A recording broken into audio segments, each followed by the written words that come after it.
Qu'est-ce que la vérité? Qu'y a-t-il de vrai? La vérité ne se trouve pas en nous.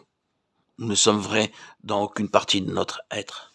Christ seul est la vérité. Et vous et moi, nous devons apprendre à vivre de Christ. Et tant que nous ne l'avons pas appris, le Saint-Esprit ne pourra pas faire le reste. Peut-être dirons-nous, le vrai chrétien n'a-t-il pas un meilleur caractère? N'y a-t-il aucune différence?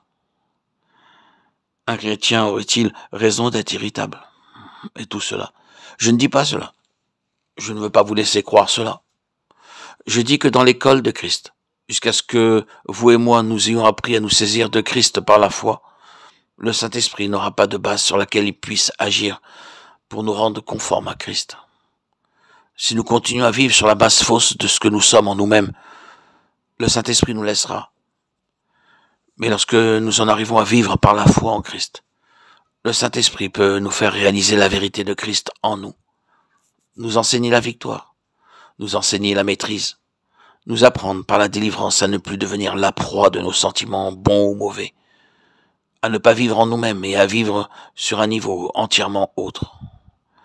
Je veux dire que nous enlevons leur base à beaucoup d'autres choses lorsque nous marchons réellement sur la base de Christ.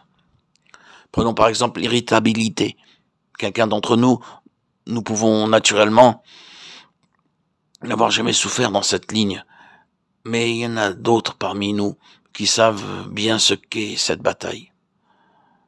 Prenons donc un cas comme celui-là. Aujourd'hui, nous nous sentons ainsi, tout énervés, tendus, cassants. Qu'allons-nous faire à cet égard? Ferons-nous de cela notre vie chrétienne ou bien la négation de notre vie chrétienne? Si nous plaçons sur cette base, Satan aura vite fait d'en profiter le plus possible pour nous prendre dans un terrible esclavage et tuer en réalité toute vie spirituelle. Mais si nous prenons cette haute position et que nous disions oui, c'est ce que j'éprouve aujourd'hui, c'est aujourd'hui mon infirmité, mais Seigneur Jésus, tu es autre que ce que je suis, et je m'appuie tout simplement sur toi, et me saisis de toi, pour faire de toi ma vie. Nous verrons aussitôt ce que nous avons fait. Nous avons enlevé toute base sous les pieds du diable, et nous trouvons dans cette ligne de paix et le repos. Cette ligne nous accorde une paix ineffable, un repos merveilleux. Et si même nous nous sentons encore mal disposés dans notre être extérieur, cependant dans notre homme intérieur, nous sommes en repos. L'ennemi est chassé de la partie intérieure de notre être. Il n'y a plus de place. Et la paix de Dieu garde comme une sentinelle notre cœur et nos pensées en Jésus-Christ. La citadelle est sûre. Satan cherche toujours à pénétrer dans notre esprit par notre corps ou notre âme et à s'emparer de cette forteresse qu'est l'esprit pour la mettre en esclavage.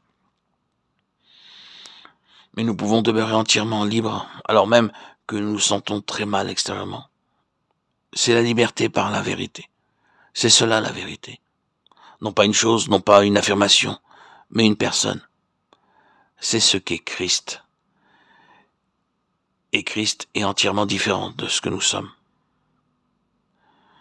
Or, le Saint-Esprit, qui est l'Esprit de vérité, veut nous enseigner que c'est demeurer en Christ qui est tout. Nous avons d'autres alternatives, ou bien de nous replier sur nous-mêmes, ou bien de nous appuyer sur d'autres personnes, ou bien de vivre dans le monde de façon mentale. Demeurons en Christ et nous aurons le repos, nous aurons la paix, nous aurons la délivrance.